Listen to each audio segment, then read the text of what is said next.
Bien voilà tous les amis, c'est Sander. Et on se retrouve du coup pour une toute nouvelle vidéo. Vous l'avez vu dans le titre, cette vidéo, c'est pourquoi je n'aime plus Hasbro. Vous allez voir plus en détail là dans la vidéo du coup, puisque j'ai expliqué. Là c'est une petite vidéo, hein, donc je pense pas que ça vous intéressera beaucoup. Mais je prévois d'autres vidéos qui vont sortir du coup plus tard.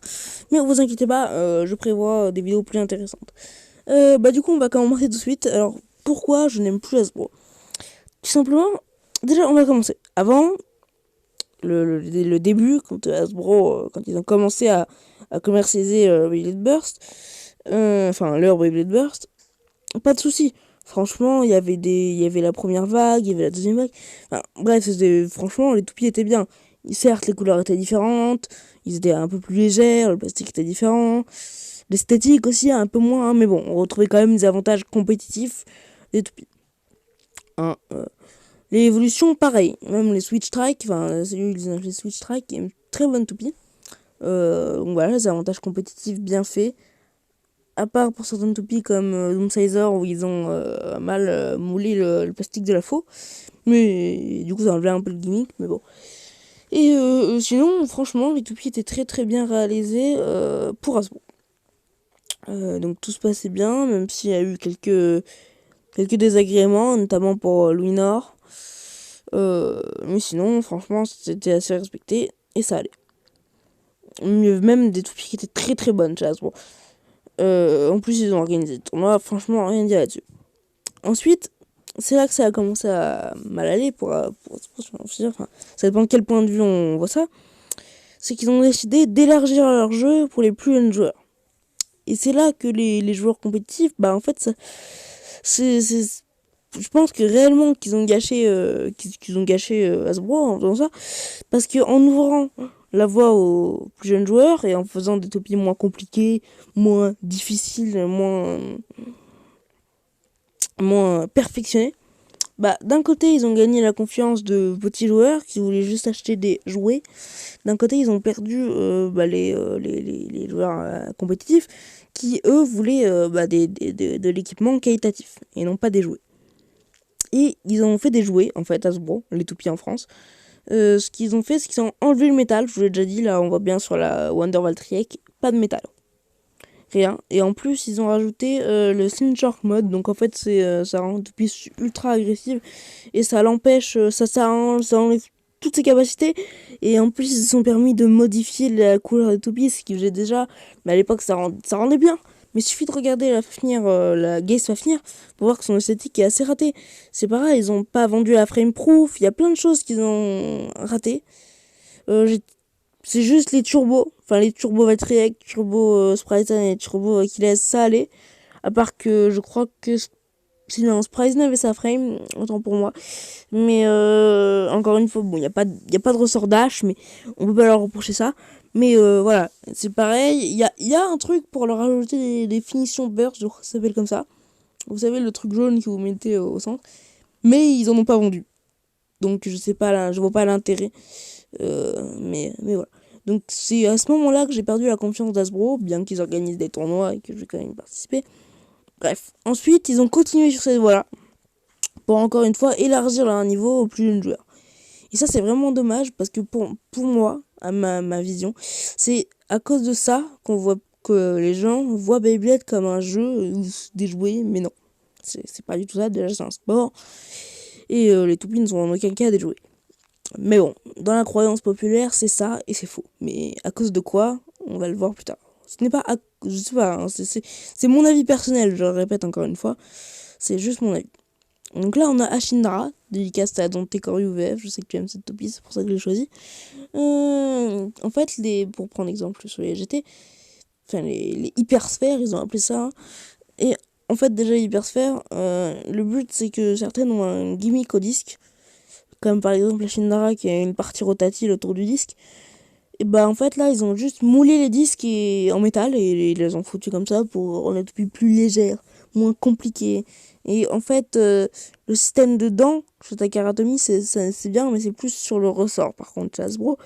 En fait c'est pour ça qu'ils ont mis juste, ils ont pas mis de métal encore une fois, et ils ont juste en fait les, les types, ça sert juste à personnaliser la toupie chez Hasbro, presque. Euh, donc pour moi, c'est une perte de temps. Euh, Enfin, si vous voulez faire des trucs nuls, autant faire des trucs nuls jusqu'au bout. Alors pourquoi vous le faites à moitié, je ne sais pas. Bon, après je suis un peu fort peut-être là. Mais on voit bien que Ashindra là, en fait, si vous voulez, vous poussez juste et la chips et les tâches pour personnaliser votre toupie. D'ailleurs, je trouve que les deux marques mettent un peu trop en avant la modification. Mais bon. Oula, non. Et c'est encore, je pense, à cause de Hasbro qui vendent leur packaging, regardez, ouais, comme ça. Quand vous voyez ce packaging là, que vous dites, bah c'est un jouet, forcément, vous voyez deux gens qui s'amusent, voilà, alors pardon. Mais vous allez voir après, les matchs de Takaratomi, c'est pas du tout pareil, on voit bien la différence. Mais voilà. En plus, la regarder à la reine, super stylé et tout, mais ouais, enfin, c'est censé être fun, mais voilà, c'est plus compétitif, c'est ça qui est dommage. Là, on va du coup s'attaquer au disque et au driver hypersphere, comme je l'ai dit, en fait, ouais. Ils ont encore bah, déjà voilà, on a un bel exemple sur le lanceur. C'est que le lanceur, ils nous font des tout petits lanceurs à crémer. Bon, après Takara le font aussi, donc je veux pas dire grand chose là-dessus parce que Takara font des proto launchers aussi. Mais Takara vendent des tas de lanceurs plus qualitatifs. Après c'est vrai que le lanceur blanc de Hasbro était bien, je dois l'avouer. Mais le lanceur hypersphère, je sais pas, mais le lanceur Slingshot, il était nul, hein. Alors vraiment il était éclaté. Les premiers lanceurs passés. Mais en fait, il faut tenir avec deux doigts, donc c'est pas utile pour tenir bien sa poignée. À moins que vous ayez les lanceurs, les gros lanceurs comme celui de Excalibur que j'ai, ou les lanceurs, ou le lanceur requin. D'ailleurs, je ne vais pas montrer dans la vidéo de ma collection le lanceur d'Excalibur. Je vous montrerai plus tard, mais bon, là n'est pas ce sujet. Et, et en fait, bah du coup avec ces lanceurs là c'est vraiment pas pratique quoi. Encore une fois, Hasbro a voulu tout donner dans le fun et moi j'aime pas trop ça parce que moi je préfère la compétition mais peut-être clairement. Et oula j'ai bégayé, j'ai encore bégayé. Et c'est pour ça que je préfère Takara maintenant.